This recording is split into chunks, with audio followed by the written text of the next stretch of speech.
Hola a todos, bienvenidos nuevamente a nuestro canal. Hoy hablaremos de algo que la mayoría de los maestros de iglesia enfrentan, pero pocos dominan. ¿Cómo mantenemos el orden y seguridad mientras construimos comunidad? ¿Cómo disciplinamos sin destruir? Y esta otra pregunta que hice, ¿cómo hacemos que la iglesia sea verdaderamente un ambiente familiar? La realidad de esta clase caótica no es un espacio de fe, es un espacio de ansiedad. Y la iglesia que solo castigaba problemas en vez de lugar de resolverlos, es una iglesia que perdió oportunidades de transformación. Hoy exploraremos dos aspectos críticos: la disciplina que construye en lugar de destruir, y un ministerio familiar donde los padres e iglesia trabajan juntos. Quédate conmigo y descubriremos este tema.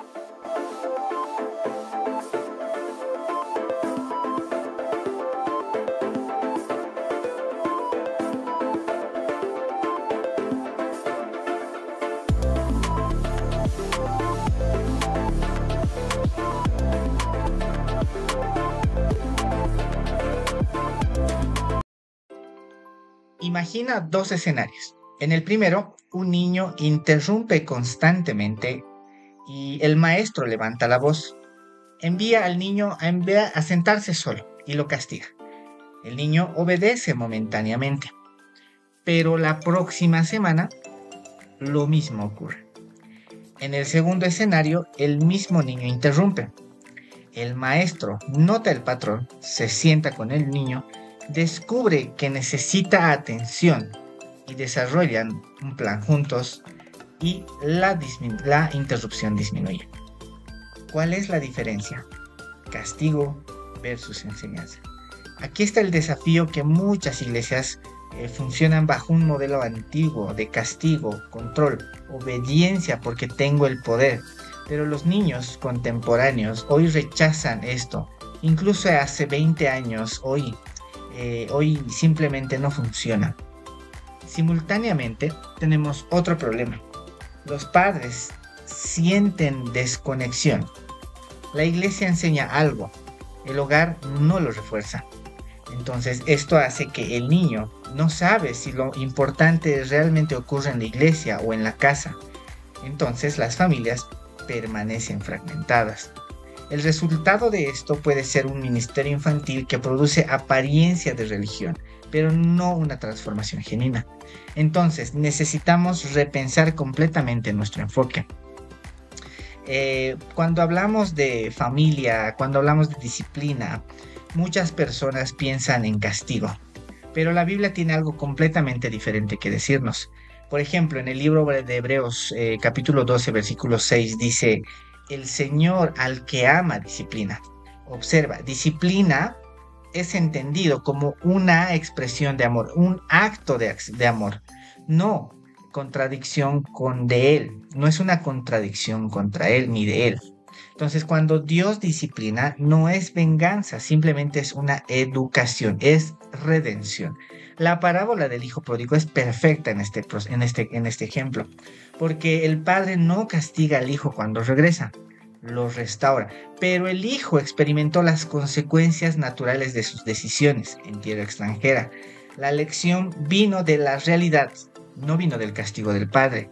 Puede esto ser un poco revolucionario, porque para la forma en cómo vemos la disciplina infantil, de manera muy simultánea, en el libro de Deuteronomio, en el capítulo 6, nos recuerda una verdad. La familia, no la iglesia, es el contexto primario de transmisión de fe. La familia es el núcleo principal donde emanan los valores, donde emana la disciplina, donde emana la corrección y donde nace el amor. Los padres son los educadores espirituales principales. La iglesia es socia en este proceso, pero no es el reemplazo. Entonces, cuando nosotros entendemos esto, cambia todo. No necesitamos no necesitamos realizar una competencia de padres, sino que necesitamos hacer una alianza con ellos. Hablamos de disciplina positiva.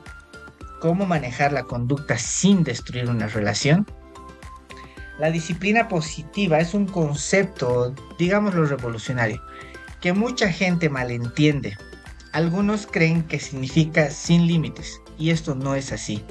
Significa límites claros, manteniendo con cuidado genuino. Y aquí están principios esenciales. El primer principio es claridad en las expectativas. No hay que asumir que los niños adivinan o sabemos lo que esperamos de ellos, sino que se necesita ser específico, ¿no? Y en ese sentido es necesario ser muy claro en las expectativas con ellos. El segundo principio es la estructura predecible. El caos produce comportamiento caótico. Por ello necesitamos rutinas claras, la secuencia de clase, dónde van, qué viene después y demás esto, ¿no? Los niños con seguridad se comportan mejor definitivamente. Y un tercer principio aplicado a este tema es la relación como fundamento. Un niño que se siente conocido, valorado y amado responde mejor a los límites que un niño que se siente solo visto como un problema. El principio 4, atención positiva. Los niños buscan atención. Si solo reciben cuando se comportan mal, elegirán el mal comportamiento. Entonces debe existir atención de manera muy abundante cuando se comportan bien. Ahora, ¿qué hacer cuando algo sale mal? Aquí viene lo importante. Hay que olvidar el time out, ¿no? Que es el tradicional donde lo aíslas al niño. O sea, es como que el tiempo fuera, donde lo dejas sin hacer una actividad, ¿no? En vez de hacer eso, se puede hacer una práctica reflexiva, ¿no? Entonces, podemos entender que hay 5 pasos para este tema. Primero, reconocer la emoción, ¿no? Veo que estás muy enojado. La segunda, proporciona un espacio seguro, ¿no? Siéntate con el niño, respira y cálmate, y ambos se calman juntos, ¿no? La tercera, reflexionas, ¿qué pasó? ¿Qué provocó lo que te enojó? ¿No? Cuarto, ¿qué hubieras podido hacer diferente? ¿No? Y la última, que se restaura, ¿no? Y es intentar de nuevo todo esto. Entonces, esto no es permisivo, esto es educativo, enseña la autorregulación genuina, ¿no? Entonces, por ello es necesario que nosotros entendamos de que hay un principio más allá, ¿no? De validar emociones, pero sin validar la conducta. Un niño está furioso porque no puede jugar con su juego favorito. No digas no estés enojado. Ahí veo que estás enojado porque querías ese juego. Es válido estar enojado, ¿no? Y el límite permanece. No podemos jugar ese juego ahora, pero me gustaría ayudarte. Entonces, en ese entendido, el niño se siente comprendido y respeta el límite. La resistencia disminuye cuando el niño se siente visto.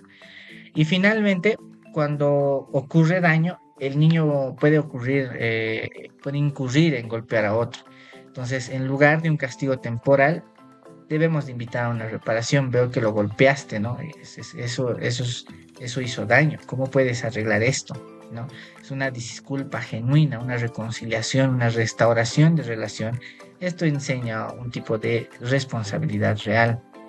Pero entendemos que las familias actúan como socios. Entonces, la iglesia y el hogar es una alianza de transformación. Ahora, pasamos al segundo componente crítico de trabajar eficazmente con las familias. Y aquí está lo más importante. Aquí encontramos esta paradoja.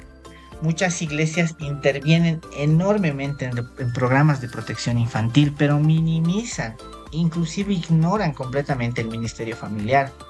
El resultado, los niños tienen experiencias religiosas en la iglesia, pero sus familias permanecen sin transformación. Para este tema existe una verdad bíblica y es muy clara, que está descrita en Deuteronomio 6.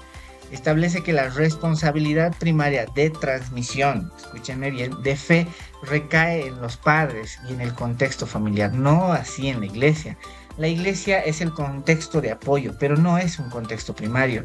Cuando la iglesia reconoce esto, cambia la estrategia completamente. Entonces, acá el primer principio es una asociación colaborativa y no competencia. Acá los padres comunican a nosotros que son los educadores primarios de sus hijos. Me dejó entender. Y nuestro rol como iglesia es apoyarlos, no reemplazarlos. Trabajando juntos con los mismos objetivos, usando un lenguaje consistente y reforzando los mismos valores. Definitivamente hay un caso, hay diferentes casos y cada caso es un mundo. Entonces, esta mentalidad requiere de humildad porque significa que cuando hay un conflicto entre decisión parental y de preferencia del maestro, el maestro respeta la decisión parental. Entonces, para otro tema, el segundo principio es capacitar a los padres para discipulado familiar. Entonces, para ello hay que proporcionar recursos accesibles, devocionales de 5 a 10 minutos que las familias puedan usar en casa, preguntas de conversación, actividades pequeñas, música que la familia pueda cantar juntos. Entonces, por ello es necesario ofrecer talleres sobre paternidad efectiva, sobre temas de comunicación, sobre manejo de conflictos, sobre disciplina positiva y apoyo emocional. Entonces es necesario que se establezcan también tipos de mentoría relacional, ¿no? De parejas más maduras en fe, acompañando a parejas un poco más jóvenes, ¿no? Como expertos, sino como hermanos que han caminado antes. Esto es bien importante. Las familias que son presentadas como mentores no se presentan como expertos, sino como hermanos que han crecido, que han caminado y han crecido, pero que también muy probablemente hayan pasado estos mismos temas. El tercer principio habla de la inclusión radical en todas las familias. Inclusión radical en todas las familias. Las familias que hay en la iglesia de hoy no solamente suelen ser papá y mamá y dos hijos. Existen familias monoparentales, existen familias reconstituidas o con padrastros y madrastras o adoptivos, abuelos criando nietos, parejas y demás. Entonces, cada configuración es válida, ¿no? Cada niño merece ser parte de la comunidad sin sentir que hay algo de malo en sus familias, ¿no? Incluso el lenguaje es muy importante, evita asumir una estructura familiar de manera muy específica, aunque existe un principio establecido por el Señor, puede que este principio actualmente no esté funcionando muy acorde al tema, ¿no? Entonces, por ello es necesario un apoyo holístico, es un apoyo completo a las familias en tiempos de crisis. Las familias que sirven tienen diferentes realidades y muchas de ellas son devastadoras, ¿no? Atravesando, no sé, divorcio, muerte, enfermedad prolongada, crisis económica. Entonces, la iglesia que entiende que puede apoyar y proporcionar un apoyo multidimensional, es una iglesia que realmente ha comprendido su rol, porque es parte del rol de ofrecer apoyo espiritual, oración constantemente, el mentoreo, me dejo entender, y el apoyo práctico también cuando hay, no sé, comidas cuando hay enfermedad, no sé, ayudas con transporte, asistencia, me dejo entender. Entonces, aquí también hablamos de temas emocionales, ¿no? Consejería, ¿no? Espacios de procesar emociones sin juzgamiento, que es lo más importante. Apoyo social, ¿no? Que está la comunidad que rodea. Apoyo financiero cuando sea necesariamente debido y apropiado, ¿no? Entonces, en asistencia de necesidades básicas y demás cosas. Pero déjenme sintetizar todo lo que hemos cubierto. El ministerio infantil efectivo ocurre cuando la intercesión en los tres reinos, que son el reino del niño, que es el reino del niño, perdón, el de la iglesia y el del hogar. Cuando estos tres se alinean, ocurre una transformación. Pero cuando se fragmentan, ¿no? Cuando se fragmentan, definitivamente no ocurre nada.